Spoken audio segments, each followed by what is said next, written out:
خذ مساء الخير. كي داير لاباس خوش مزيان؟ نتمنى راكم تكونوا لاباس وبخير وصحة مزيانة.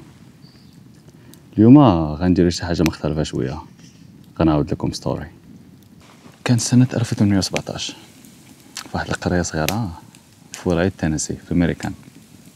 كان الصيف جو زوين والحقول ديال الذرة في كل بلاصة. جون بيل واحد الراجل فلاح عايش هو ومراتو وولادو دار بسيطة، ولكن الحياة ديالهم كانت سعيدة وفرحانين.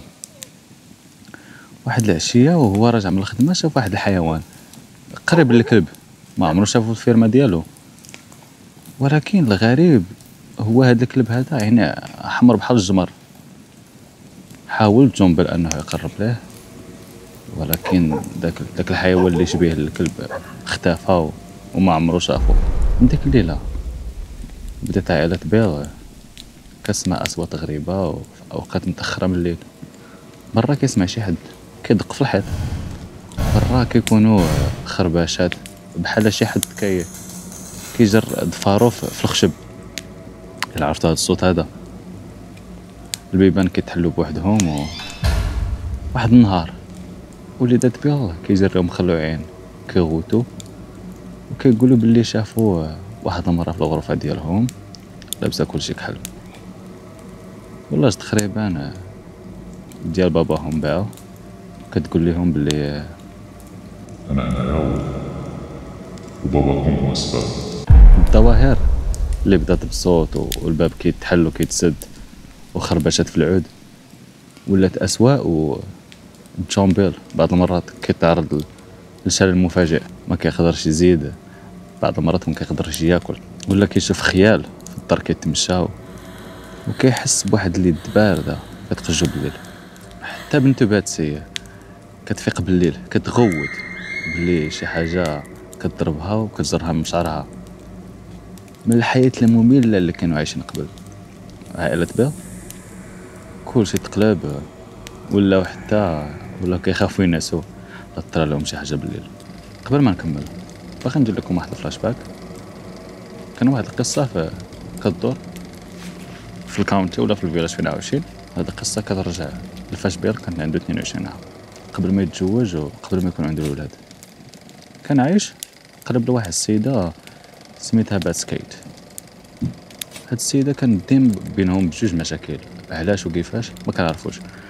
لكن واحد النهار بات كيت اختفت وما عمرها سمع لها اخبار الا واحد السيد اللي مختل عقليا كيقول باللي بات كيت مدفونة في الطرف فين جون بيل كايش، وباللي جون بيل هو اللي قتل. بعد مرور عام من هاد الظواهر هادو بيل قرر انه يستعن برجال الدين والخساوسة باش يدير واحد الجلسة تاع طرد الارواح، ولا كنقولوا له اكزورسيزم. ولكن كاع الطقوس اللي كيديروا كتبات بالفشل. علاش؟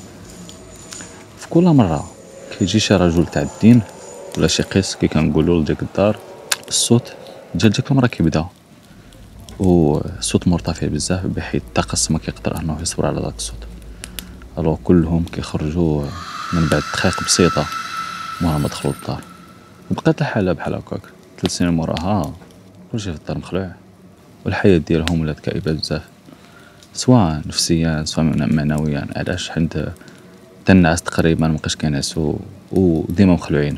في ديسمبر 1820 مورا 3 سنين من هاد الحادث هاج، جون بيل كيلقاه مقتول.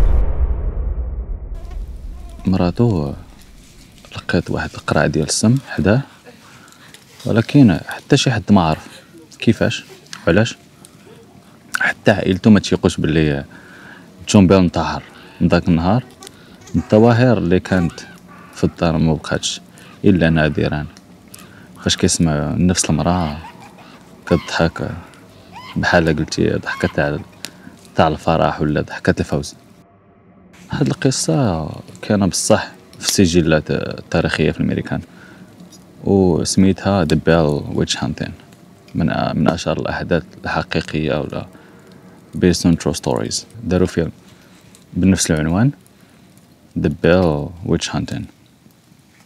حتى دابا الناس فاش كيمشيو لديك البلاصه كيدعيو انهم كيحسوا بشي حاجه غريبه بحال شي حاجة ولا شي حد ديما حاضر معاهم. القصة ديال اليوم سالات، إلا عجبتكم واستمتعتوا دير لايك سبسكرايب، وكنعتذر إلا كانوا الدموع في عينيا بسبب هاد الدخان هذا اللي حدايا اللي جاي من العافية. ونتلاقاو في فيديو جديد. تشاو تشاو.